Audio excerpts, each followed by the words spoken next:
Al-Asariyah Channel, media Ahlus Sunnah wal Jamaah.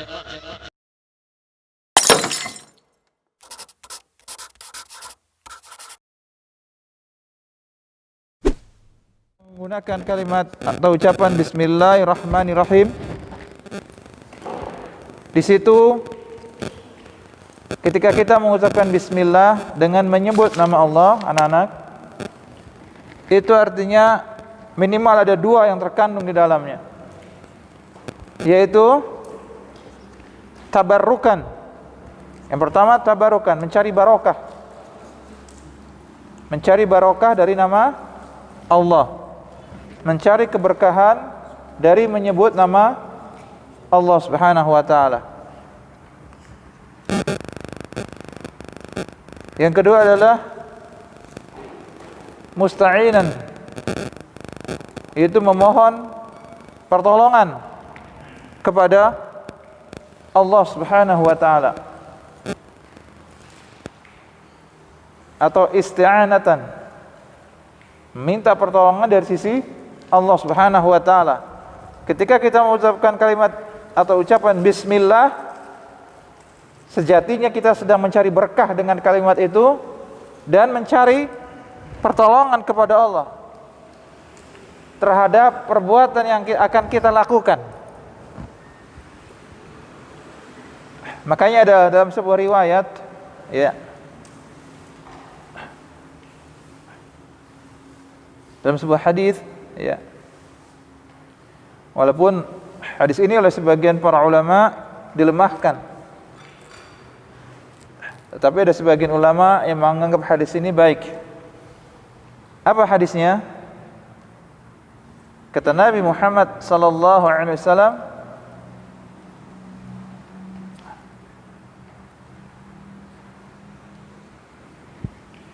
kullu amrin dzubalin la yabda'u fihi bismillahirrahmanirrahim fahuwa abtar.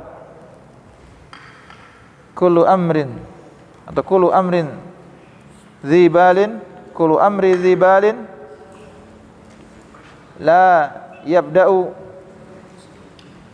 fihi bismillahirrahmanirrahim fahuwa abtar. Kullu amr, setiap perkara, dzibalin, yang memiliki kemuliaan. Nah, kalimat dzibalin kata para ulama artinya adalah setiap perkara yang memiliki kemuliaan. Kullu amrin dzibalin, setiap perkara yang memiliki kemuliaan. Apa itu? Bisa menulis, membaca, menolong yang baik, itu segala perkara yang mengandung kemuliaan.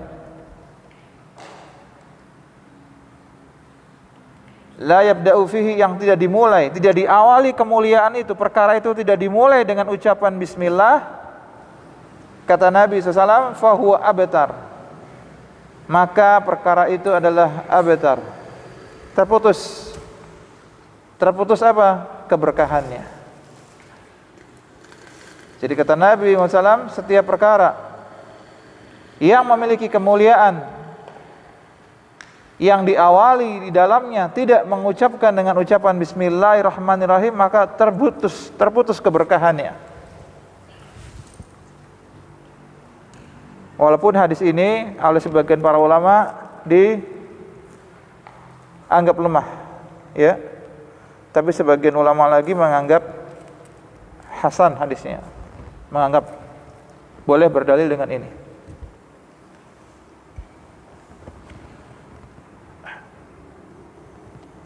Jadi hendaknya setiap perkara-perkara yang mulia kita selalu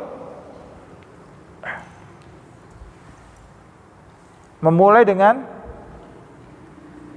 bismillah atau bismillahirrahmanirrahim, agar membawa keberkahan. Kalau tidak apa? Fahuwa abtar, maka dia terputus keberkahannya. Contohnya, ketika kita akan makan, akan minum, kita baca apa? Bismillah. Karena ini perkara yang syarafin, memiliki kemuliaan di dalamnya. Apa kemuliaan yang anak makan? Makan dan minum ada kemuliaannya. Apa kemuliaannya? Salah satunya menikmati rezeki dari Allah Subhanahu wa taala. Ketika kita makan, mengucapkan bismillah, sejatinya kita sedang minta tolong sama Allah agar tangan kita dimudahkan mengambil ini makanan, dan juga agar ada berkah dari yang kita makan. Ketika berwudu juga kita disunahkan membaca apa? Bismillah. Kemudian ketika kita akan masuk kamar mandi juga kita ucapkan Bismillahi Allahumma inni a'udzubika minal khubuthi wal khaba'ith. Jadi tambahan bismillah dalam riwayat Imam Tirmizi. Bismillah, ya, ada apa? Bismillahnya dulu. Sama tadi tujuan untuk mencari apa? Keberkahan. Kemudian dalam kalimat Bismillahirrahmanirrahim, di situ ada nama Allah. Ada tulisan apa? Allah. Ada kata Allah. Allah adalah lafzul jalalah. Apa anak?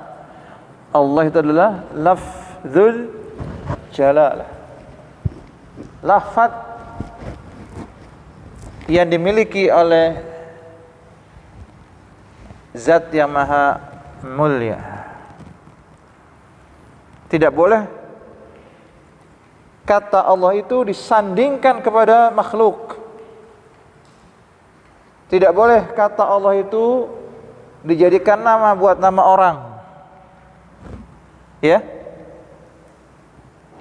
Karena kata Allah, lafaz Allah itu lafzul jalalah, lafaz yang memiliki kemuliaan. Jadi nggak boleh ada nama orang namanya Allah, ya. Ada manusia yang diberikan nama dengan nama Allah, tak boleh. Lafaz Allah adalah, kata Asy-Syaikh Ibnu Utsaimin, aslul asma. Asal dari nama-nama Allah itu adalah dari lafaz Allah. Asal dari nama-nama Allah. Ada berapa nama-nama Allah yang kita ketahui? 99. Asalnya semua itu bersumber kepada lafaz Allah. Ar-Rahman, Ar-Rahim, terus apa? Al-Malik, Al-Quddus, As-Salam, Al-Mu'min, Al-Muhaimin, Al-Aziz, Al-Jabbar, Al-Mutakabbir, seluruhnya, Al-Khaliq, Al-Bari, Al-Mustahil, seterusnya. Asalnya adalah dari mana? Lafaz Allah. Dari lafaz Allah. Nah, nanti juga anak-anak bisa belajar mengucapkan lafaz Allah yang benar seperti apa, agar tidak terjadi lahan, kesalahan mengucapkan lafaz Allah. Karena kalau kita ada orang yang bilang apa? Allah gitu ya. Kalau orang daerah tertentu ada yang bilangnya apa? Allah. Mungkin pernah dengar ya anak-anak ya? Itu salah. Tapi lafadznya gimana? Allah. A ya. Bukan Allah ya, tapi apa? A. Allah. A. Dari alif. Dari hamzah ya, bukan alif itu. Yang di depan adalah huruf apa? Hamzah. Menunjukkan bahwa lafaz Allah adalah lafaz yang agung. Karena sumber dari nama-nama Allah asalnya adalah Allah. Nama-nama Ar-Rahman, Ar-Rahim itu dari apa? Allah asalnya. Kemudian berikutnya, ya kita sudah tahu ya, kita minimal sudah belajar satu nama, yaitu Allah. Ya, termasuk Asmaul Husna juga. Allah itu termasuk salah satu dari Asmaul Husna. Bahkan dikatakan sebagai apa? Aslul asma'i. Asal dari seluruh nama-nama yang lainnya. Kemudian Ar-Rahman Ar-Rahim. Ar-Rahman Ar-Rahim. Ar-Rahman itu menggambarkan tentang Dzur-Rahmatil Wasi'ah. Ar-Rahman artinya adalah zat yang memiliki rahmat yang luas. Zat yang memiliki rahmat yang luas. Berarti Allah punya sifat memiliki rahmat yang luas. Di dalam nama Ar-Rahman, kalau dalam bahasa Indonesia artinya apa tadi? Yang Maha Pengasih, begitu ya. Itu mengandung sifat rahmah. Allah memiliki sifat rahmat yang luas.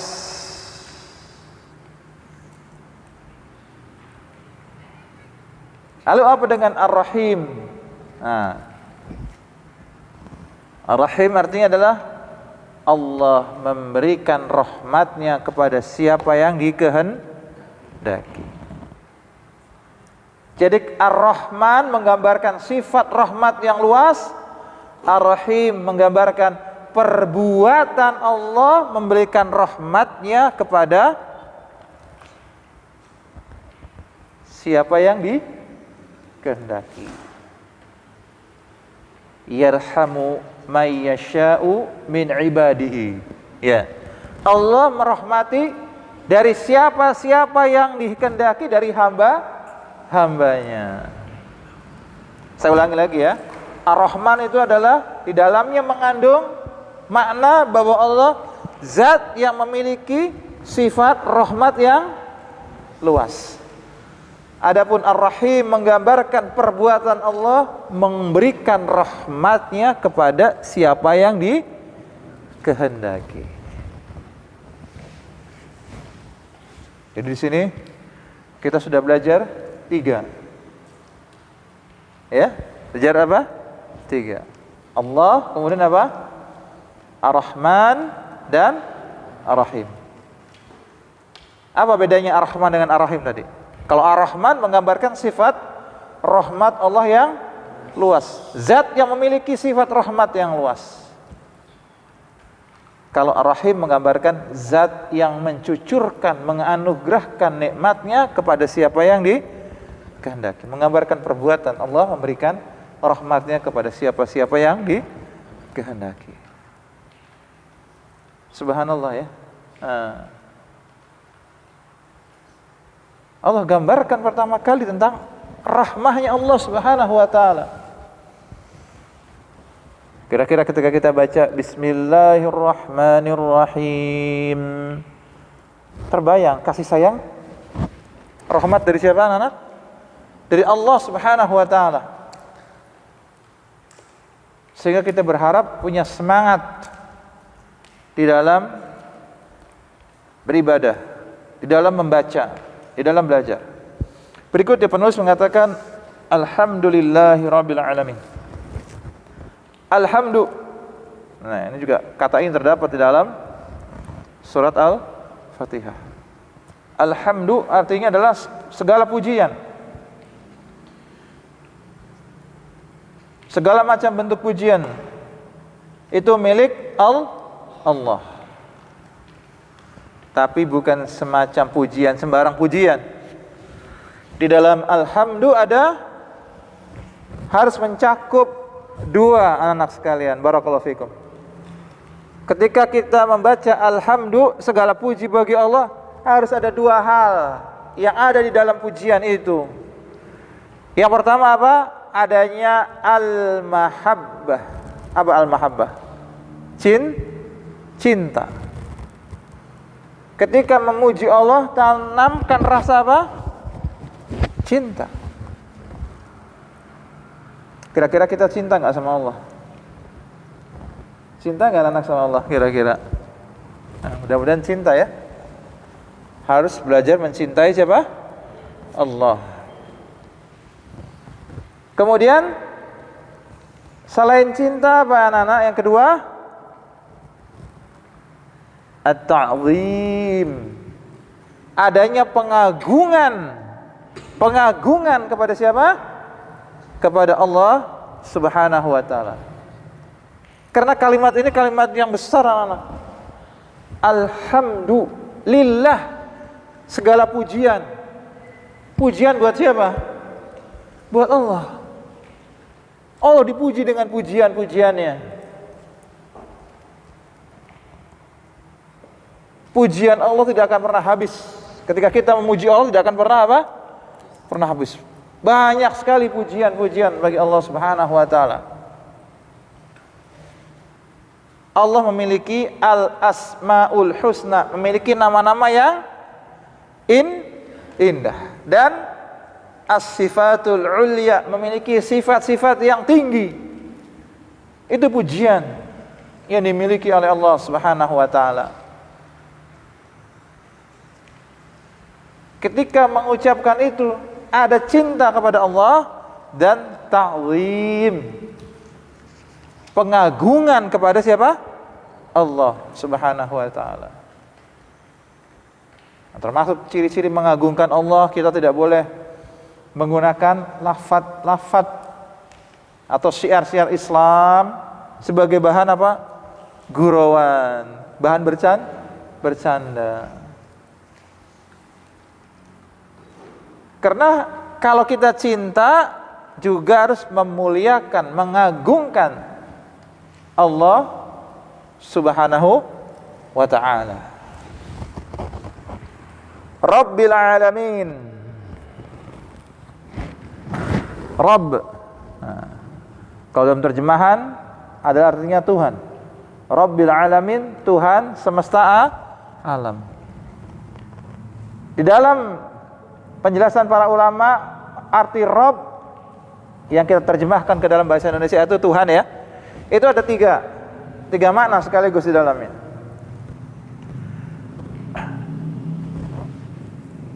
Yang pertama maknanya adalah Al-Khaliq, yaitu Sang Maha Pencipta.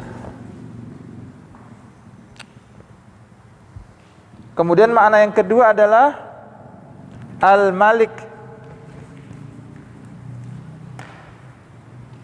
Sang Maharaja, Sang Pencipta. Kemudian apa? Sang Maharaja. Kemudian yang ketiga adalah Al-Mudabbir, yang mengatur seluruh alam semesta.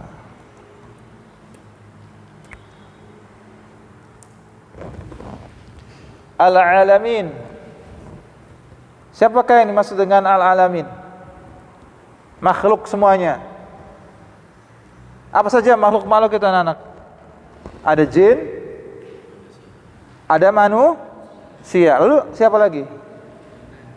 Hah? Hewan-hewan. Apa lagi? Langit, bumi, malaikat, semuanya adalah al-alamin. Makhluk-makhluk yang diciptakan oleh Allah Subhanahu wa taala.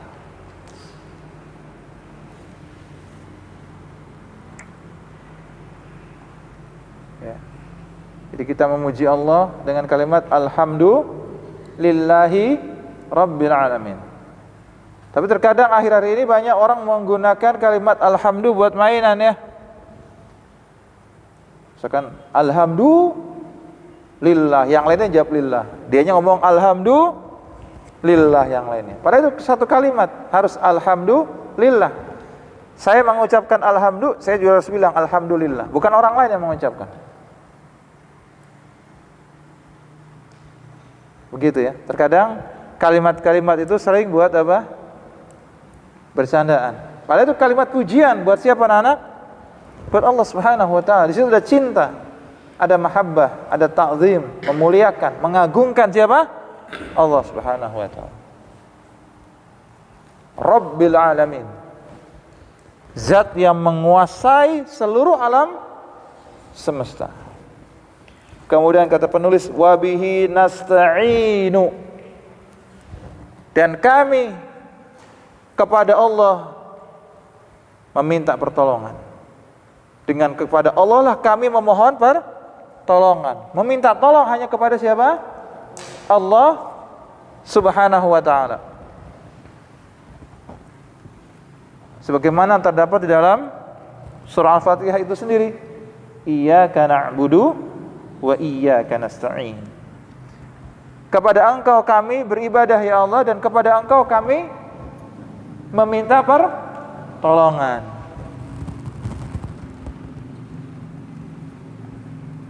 Wa bihi nasta'in, dan bersandar kepada Allah dengan menyebut nama Allah, kami nasta'inu, minta tolong kepada Allah Subhanahu wa ta'ala.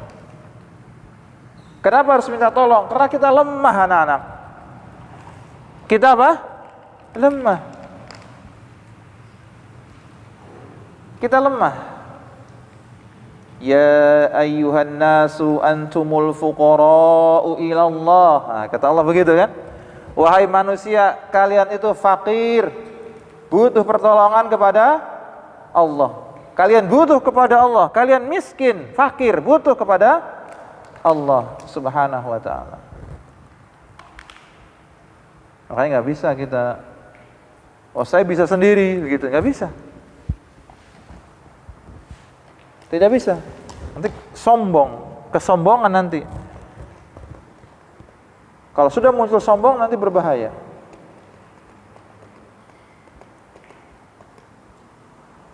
Seperti Qarun. Siapa anak?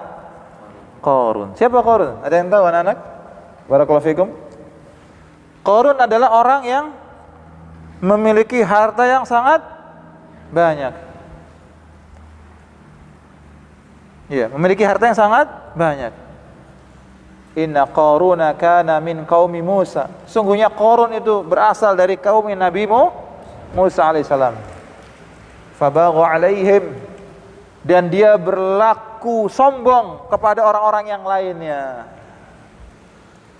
Berlaku apa? Sombong. Dia merasa tidak butuh kepada Allah karena dia punya kekayaan yang banyak. Wa atainahu minal kunuz, kata Allah, dan kami berikan kepada dia perbendaharaan-perbendaharaan dunia, sampai dikatakan yang memikul kunci gerbang atau kunci gudangnya dipikul 70 orang katanya. Kunci, bayangkan, saking banyaknya. Kemudian dia sombong, dia mengatakan apa? Qala innama utituhu ala ilmin indi. Saya dapat harta banyak ini karena ilmu yang saya punyai. Tuh, dia nggak bilang karena Allah, nggak bilang. Innama utituhu ala ilmin indi. Saya punya ini harta yang banyak karena ilmu pengetahuan saya. Saya pinter. Saya bisa cari uang. Saya kaya karena pinter. Nah, hati-hati anak-anak. Hati-hati. Dia merasa tidak butuh pertolongan kepada siapa? Kepada Allah Subhanahu wa ta'ala.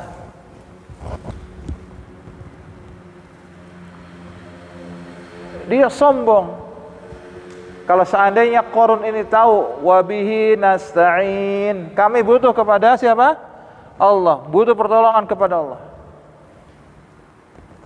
Nasta'in, kita butuh pertolongan kepada Allah dalam perkara apa? Ala umuri dunya waddin. Di dalam perkara urusan dunia kita dan agama kita. Urusan dunia dan urusan apa? Agama. Kita hidup di dunia pasti butuh kehidupan di dunia. Tapi juga kita butuh agama, karena dengan agama inilah yang akan menyelamatkan kita dari siksa api neraka. Butuh pertolongan kepada Allah Subhanahu wa ta'ala. Kemudian kata penulis, wassallallahu wassalam ala sayyidina Muhammadin khatimin nabiyyin. Mudah-mudahan Allah Subhanahu wa taala memberikan pujian dan salamnya kepada junjungan kita Nabi Muhammad sallallahu alaihi wasallam, khataman nabiyyin, penutup para nabi. Nabi kita Muhammad sallallahu itu adalah khataman nabiyyin, penutup para nabi, penutup para rasul, rasul yang terakhir. Rasul yang terakhir. Nabi siapa? Nabi kita Muhammad sallallahu alaihi wasallam. Siapa nama ayah Nabi Muhammad sallallahu alaihi wasallam? Abdullah. Kakeknya Abdul Muthalib. Kakeknya lagi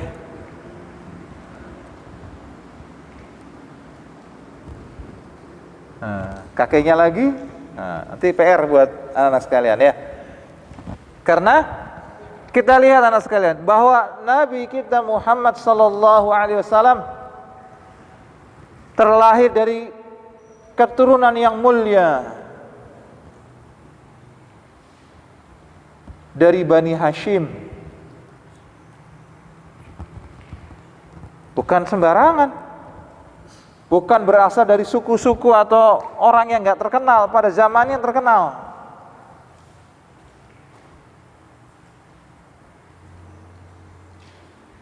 Beliau sallallahu alaihi wasallam lahir di kota Mekah, wafat di kota Madinah. Dua tempat yang mulia.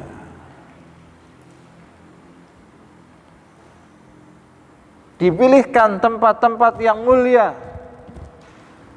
Mekah sebagai tempat lahirnya, Madinah sebagai tempat diwafatkannya Nabi Muhammad sallallahu alaihi wasallam. Wa khataman nabiyyin, nabi yang penutup, tidak ada nabi setelah Nabi Muhammad sallallahu alaihi wasallam. Jadi kalau ada orang yang ngaku dirinya nabi setelah Nabi Muhammad SAW, maka dia adalah kadzdzab, pendusta. Karena tidak ada nabi setelah Nabi Muhammad sallallahu alaihi wasallam.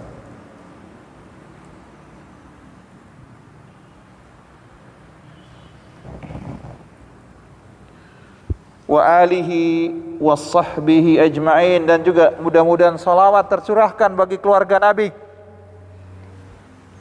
dan para sahabatnya. Siapakah yang dimaksud dengan keluarga Nabi di sini? Yaitu karib kerabat Nabi Muhammad SAW, istri-istrinya, anak keturunannya dari Bani Hashim,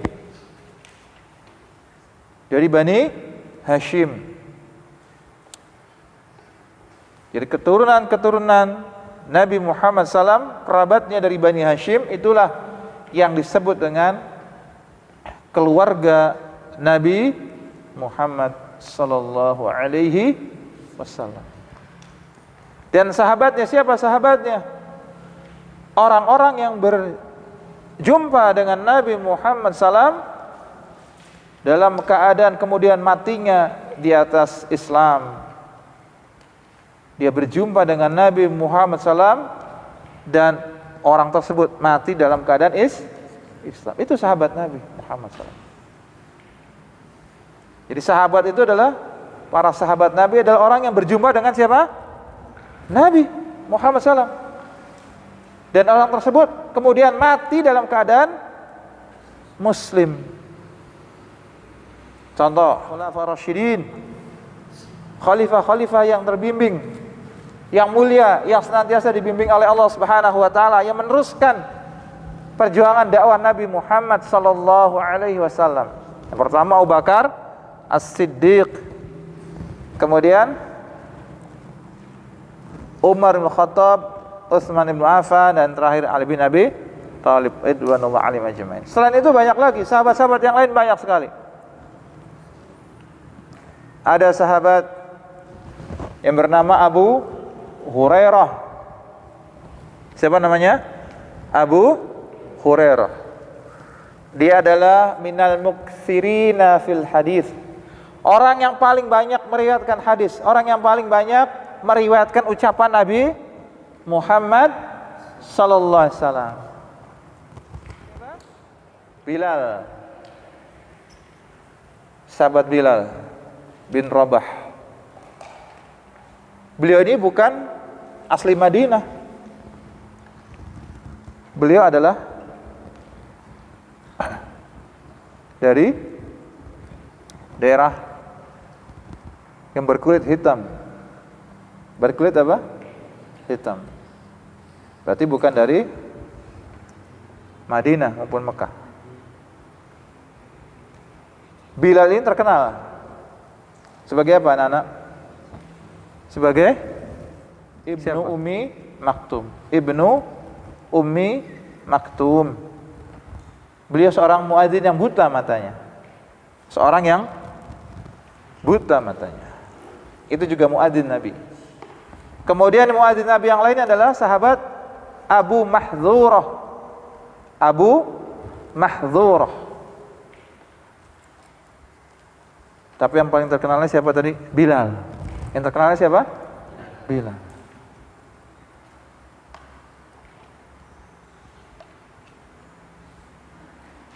Yang mana sahabat Bilal ini ya, ketika Nabi Muhammad sallallahu alaihi wasallam wafat, beliau sedih sekali. Kenapa sedih? Karena beliau adalah orang yang biasa azan di masjid Nabi. Ketika Nabi Muhammad SAW meninggal, beliau merasa sedih. Sehingga beliau hijrah, pindah ke negeri Syam, ke Damaskus. Tinggal di sana. Karena sedih. Kalau di Madinah ingat terus dengan Nabi Muhammad SAW. Itu beberapa sahabat yang terkenal. Kemudian lagi ada Anas bin Malik. Anas bin Malik. Beliau termasuk sahabat Nabi yang dianugerahi umur yang panjang dan banyak keturunannya atau banyak anaknya. Anas bin Malik.